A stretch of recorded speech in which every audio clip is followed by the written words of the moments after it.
Hello everyone, welcome to our channel Sprouting Seeds. Today, let's talk about what is air pruning. Can it really improve my container gardening? Here we have tried to explain it with a simple oleander cutting update.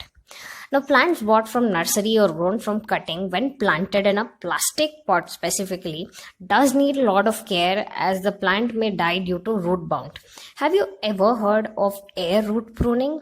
It is a natural growing technique that allows dry air to reach root tips, which stops roots from expanding beyond their container size. Now, but why would we want to slow down the root growth?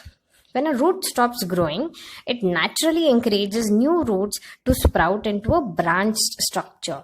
Now, a branched structure root covers more area and is more effective at water and nutrient uptake, which in turn leads to a stronger, healthier, and a better yielding plant.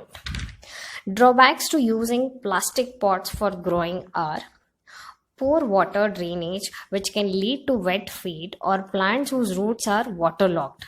Now, when roots are waterlogged, they are unable to get oxygen from the soil. Wet feet can also lead to bacteria, viruses, and fungi. And that's why when watering plants that are planted in plastic pot, you have to take care that you're not much into overwatering, as overwatering can kill your plant. But whereas plants grown with air pruning technique, even sometimes overwatering wouldn't be much of that a problem. The plastic pots encourage roots that have reached the edge of the container to begin winding around one another until the plant is root bound. The roots will continue to winding around the container and themselves until there is no room.